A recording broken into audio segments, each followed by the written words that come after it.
ये सीपीयूसी का तीसरा लेक्चर है जिसमें हम बात करेंगे प्रोग्राम टेक्निक के बारे में। जो वेरियस टाइप के प्रोग्राम टेक्निक हैं उसके बारे में डिस्कस करेंगे। तो सबसे पहले कितने टाइप के टेक्निक होते हैं किसी प्रोग्राम को करने के लिए? मेनली बहुत सारे होते हैं, लेकिन जिसको हमें पढ़ना है वो इन पांचों के बारे में पढ़ना है। सबसे पहला क्या है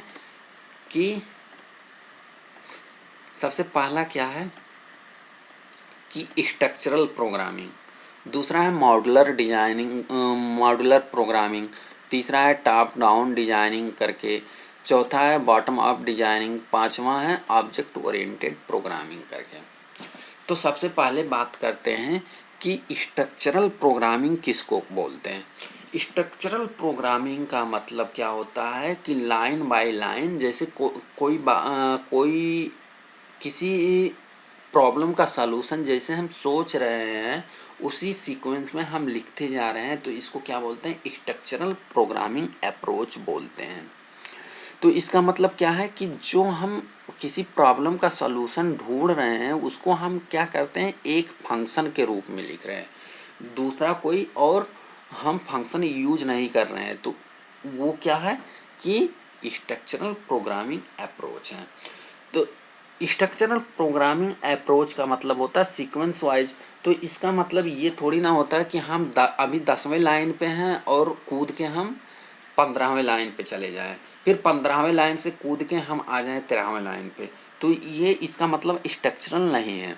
स्ट्रक्चरल का मतलब है कि सीक्वेंस वाइज जाएं। जैसे हम 1 2 3 पे जाए, फिर 4 पे चले जाए, फिर 5 पे जाए, 5 के बाद 10 पे जाए, फिर 10 के बाद 11 पे जाए। ये इतना जंपिंग हो सकता है कि 5 के बाद हम 10 पे चले जाए, लेकिन ये कहिए कि 10 पे जाने के बाद हम फिर 7 पे आए, 6 पे आए, तो ये वो स्ट्रक्चरल प्रोग्रामिंग का अप्रोच नहीं है। मतलब क्या है कि स्ट्रक्चरल प्रोग्रामिंग अप्रोच में हम गो टू स्टेटमेंट का यूज नहीं करते हैं। इतना समझ में आया है कि स्ट्रक्चरल प्रोग्रामिंग अप्रोच क्या होता है? ये सिंपल सा समझो कि स्ट्रक्चरल प्रोग्रामिंग अप्रोच का मतलब होता है कि मतलब सीक्वेंस वाइज हम प्रोग्राम कर रहे हैं। मतलब जो अप्रोच लगा रहे हैं वो एक ही स्ट्रक्चर में लगा रहे हैं, किसी दूसरे स्ट्रक्चर में हम नहीं जा रहे हैं। स्ट्रक्चर का मतलब अगर हम सी की बात करें तो जैसे मेन फंक्शन है, तो मेन फंक्शन के अंदर ही सब कुछ हम कोडिंग कर रहे हैं। तो ये किस टाइप का प्रोग्रामिंग अप्रोच है? स्ट्रक्चरल बेस्ड प्रोग्रामिंग अप्रोच है।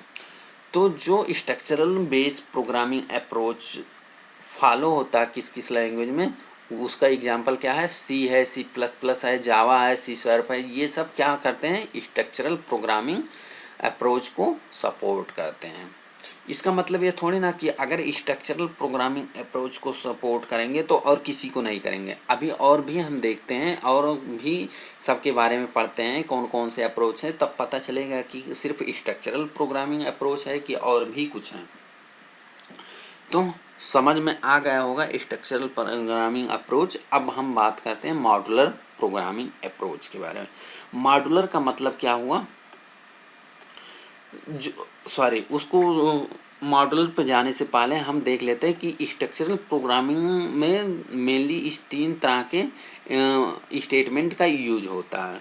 कौन कौन सा? Selection statement. सिलेक्शन स्टेटमेंट का मतलब कि हम इस स्टेटमेंट, मान लो हम दूसरे स्टेटमेंट है, तो सिलेक्शन स्टेटमेंट का मतलब क्या हुआ कि अगर हम 5वें पे जाना चाहते हैं तो जा सकते हैं, वो कंडीशन लगा के जा सकते हैं। लेकिन ये कहें कि 5वें पे जाने के बाद हम 6ठे पे जाए, 6ठे के जाने के बाद तीसरे पे आ जाए, तो ऐसा नहीं होगा।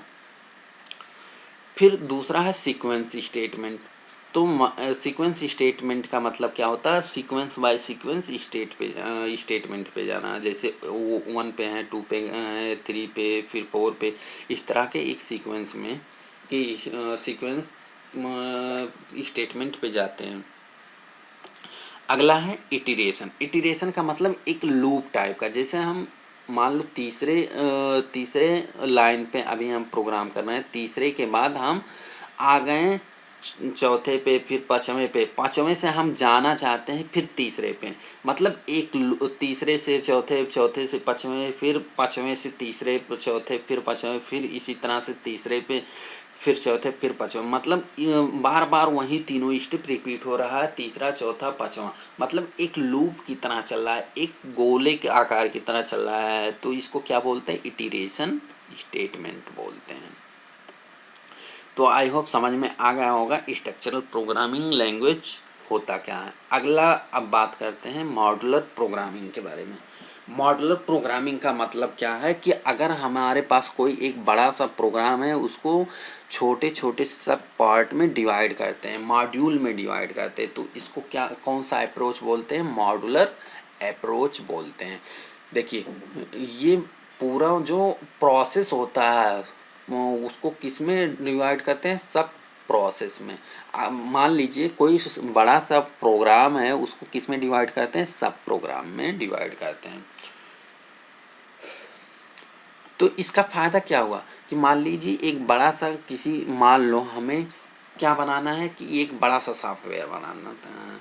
किसके बारे में? कॉलेज के बारे में। तो कॉलेज में ढेर सारे ग्रुप होंगे। मान लो कोई टीचर वाले ग्रुप पे काम कर रहा है, कोई स्टूडेंट वाले ग्रुप पे काम कर रहा है, कोई अलग लाइब्रेरी वाले मतलब अदर कॉन्टेक्ट्स पेज पे काम कर रहा है, इस टाइप से काम कर रहा है। तो क्या होगा मॉड्यूलर प्रोग्रामिंग के थ्रू कि जो टीचर वाला प्रोग्राम है, कोई एक ग्रुप उसको देखेगा और स्टूडेंट वाला पेज जो ग्रुप है उसको अलग कोई मॉड्यूल देखेगा। तो इस टाइप से क्या होगा कि वो सॉफ्टवेयर कम ही समय में तैयार हो जाएगा। तो ये मॉड्यूलर प्रोग्रामिंग अप्रोच का फ़ायदा है कि हम सब प्रोग्राम में सब प्रोसेस में डिवाइड करके हम काम करते हैं। अगला आता है टॉप डाउन अप्रोच और उसके बाद आता है बॉटम अप अप्रोच। तो टॉप डाउन अप्रोच का मतलब हम कोई बड़ा सा प्रोग्राम है उसको कहाँ से ब्रेक करते हैं?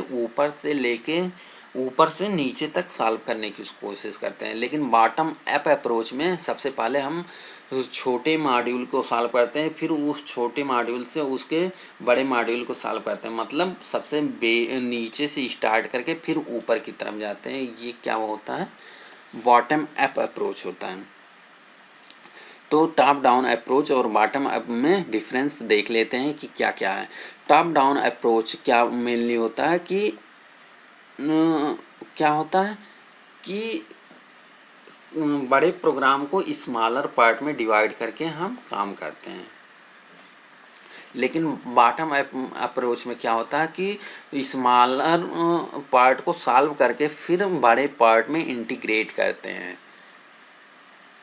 फिर ये टॉप डाउन अप्रोच कहाँ यूज होता है? स्ट्रक्चरल प्रोग्रामिंग टाइप के लैंग्वेज में यूज होता है, जैसे कोबाल हुआ, फॉर्टेन हुआ, सी हुआ, ये सब क्या है? स्ट्रक्चरल टाइप के प्रोग्रामिंग लैंग्वेज है। तो इसमें क्या होता है? टॉप डाउन अप्रोच चलता है। टॉप डाउन का मतलब जब हम प्रोग्रामिंग पढ़ेंगे तो उसमें देखेंगे कि एक मेन फंक्शन होता है, मेन फंक्शन के ही अंदर हम फंक्शन जनरेट करते हैं।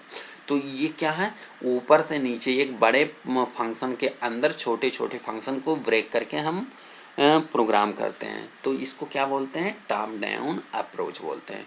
बॉटम अप अप्रोच का मतलब क्या हुआ कि बॉटम अप अप्रोच कहाँ यूज होता है? जो ऑब्जेक्ट ओरिएंटेड प्रोग्रामिंग होते हैं, जैसे C++, C#, पाइथन, ये सब PHP हुआ, ये सब ऑब्जेक्ट ओरिएंटेड प्रोग्रामिंग लैंग्वेज है। इन लैंग्वेज में जो यूज होता है वो कौन सा अप्रोच यूज होता है? Bottom up approach.